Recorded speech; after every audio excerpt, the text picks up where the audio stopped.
So as I mentioned, iOS 11 Beta 2 is on the right for the gold color iPhone, a Beta 1 on the red. Let me go ahead and show you the latest build number for the version of iOS 11, 15A5304i, and that is the current build number for the OS. Let me go ahead and start with Control Center. Right here, the flashlight, when you activate it, you see here it turns yellow, over here it turns black, just a minor UI change. The same thing applies to the low power mode.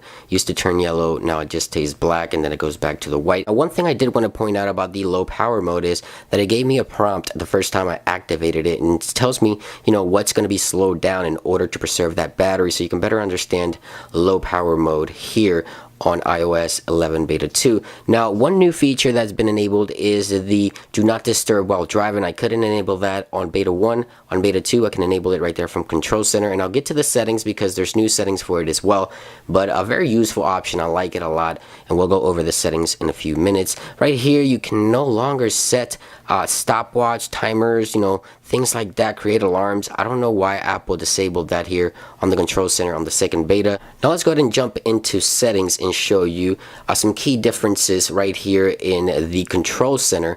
You see right away a different panel in iOS 11 Beta 2. Right here you have while in application access within applications. So the Control Center, if this is toggled off, will not be activated or will not be able to be invoked if you have this toggle off. If you have it on, then yes, it will work within applications, an option that wasn't there previously. Then you can tap in here and then customize it as we used to do with Beta 1. So a nice addition to add that option, because when you're playing games, sometimes you can activate it. So turning this off will not allow Control Center to be activated while you're doing other things that may require you to swipe from the bottom. Now here in notifications, I wanted to show you something that was also available in Beta 1 that I didn't get a chance to cover. It is the renaming here of the notification banners, and the one that's missing in the center from iOS 10 is no longer there. So you have the temporary and then the persistent. Again, this is in Beta 1. It's also in Beta 2, but I didn't get a chance to cover that for you guys. Now let's go ahead and head on over to that Do Not Disturb option I was talking about. All the first top settings here are usual, as you might expect for the normal Do Not Disturb, but if we scroll all the way down, you see new options here. For activating Do Not Disturb while driving, I'll be using this a lot. Automatically means that the phone will recognize motion, the speed, and then it will activate it automatically. So when you're driving, it's going to automatically activate it. When connected to the car's Bluetooth, I also use Bluetooth in my vehicles, so this is probably the best option. So when it's connected to Bluetooth, it's going to automatically recognize that you are driving or you're in your car, and it's just going to reply with messages that you can preset, and I'll show you that in a few seconds. And then you have the manually of course, being that you enable it yourself. And down here you have the auto reply to. So favorites, you can set favorites, recent, no one, and all contacts. So if you ticked all contacts, it will auto reply whatever you type here.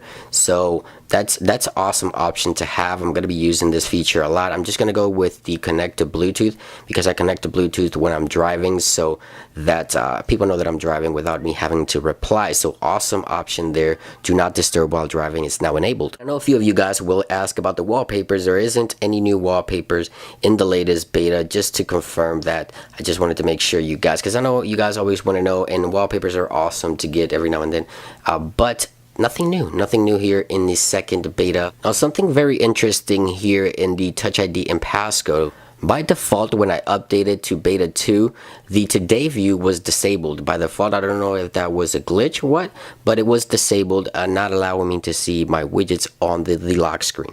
So that option was disabled. Just wanted to point that out. Let me know in the comments if yours was as well. Of course, battery is one of those things that you guys have been complaining, including myself, even though it is a beta, but it is terrible. It's very, very bad, and I can't really test that yet. I have to have it for at least 48 to 72 hours. I'll do an update video and let you guys know how battery has been impacted with the second beta. It's just impossible for me to tell you if it's any better within a few hours of playing around with it. Now, Apple did rename a few things here under the location services, and I thought the naming of the particular section here was kind of weird how they did it. So frequent location is a service that of course tracks your frequent locations where you go. I usually turn that off. I don't feel comfortable having that, even though the information Apple says is encrypted and no one sees it. I just feel more comfortable not having that feature enabled. Well, right here, significant location. That's what they name it now. So it doesn't really say what it does. I mean, yeah, significant locations, yes, places of interest, you can call it all that, but frequent location is a better tag for this section, even though it does explain down here exactly what it does. I just feel like the naming was kind of weird and not straightforward. Hopefully they change that again.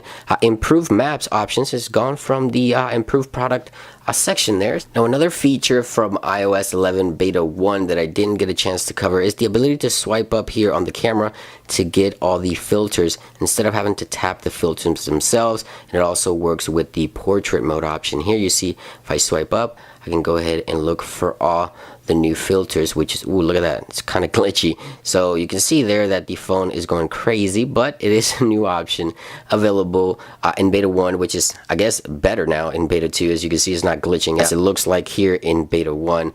Nonetheless, it is a new option for portrait mode and for photos. Another thing I found kind of interesting is the HomeKit application, or the home application, was removed from my device in beta 2. I don't know why that was, but hey, I don't really use it much. I used to use it, but not anymore. The battery widget, a lot of you guys were asking about this a few days ago in one of my videos.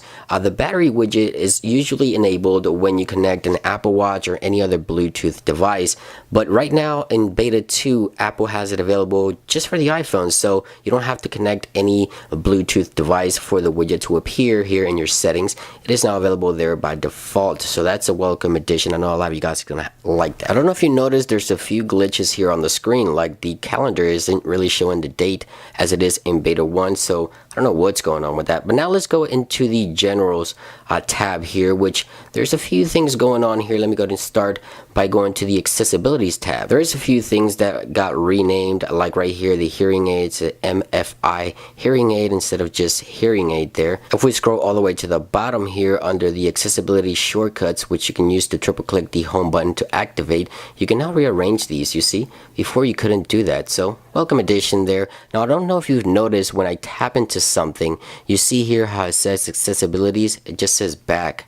Now when I go back, then it says general. But when I tap into something and I go to head back in particular sections of the OS, it just says back instead of just saying, you know, whatever section I'm going to. Like right here, you see accessibilities, back. So just something minor, but it is a small difference in iOS 11 beta 2. If we go into the keyboard section here, you'll find a new option here for disabling the one-hand keyboard use, or disabling or enabling it by default. So if you use the keyboard and you tap and hold on the emoji icon, you can set it to the left or set it to the right.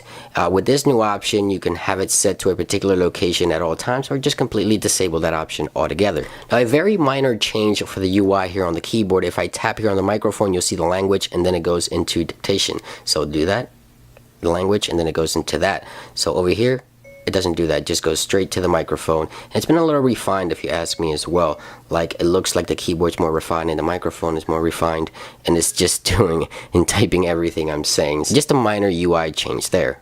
Now, a very interesting choice for Apple here is that you no longer have the edit button in your photos when you go into the view. Right here on the top, we have a details and then edit up here. So now it is up there instead of in the bottom. So right here, we used to have details and now we no longer have it. Now, when I first opened the photos, I got this explanation here, and I think that's the reason why, because now Apple explains if you swipe up, you get the details, so no longer needing the details up there. And when you go to edit a photo, then you no longer need that button down there. You just go ahead and edit the photo by simply tapping on the photo and clicking edit at the top, saving I guess one step here. Interesting choice there for Apple, and I think I like it. If you're playing audio in the background right here on your iPhone in beta 2, take a look here at the platter. See the how big the circle is in compared to beta 1, so easier to just kind of control right there all the stuff. I don't know why Siri is activating, but it's just easier to control your media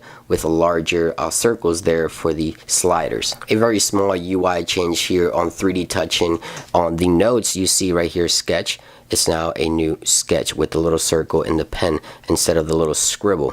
Now on some of Apple's stock applications like the TV app, I've noticed a change. You see right here the watch now, how it's not filled in with the darker colors. It is completely white, and over here is filled in. I see that throughout some of the applications that are default within iOS, the entire operating system. So I did run some tests here on the performance. Again, beta 2 on the right, beta 1 on the left. You can see here that the performance is starting to come back, 3487 to a 3508 on a single core score. The multi-core score 5914 to 5983. So we see the performance is starting to come back for iOS 11, and honestly I haven't had iOS 11 beta 2 long enough to tell you if there's any difference yet, but it looks like the performance is coming up there in terms of numbers. And now, as I mentioned, the battery and all that, I'll do a follow-up video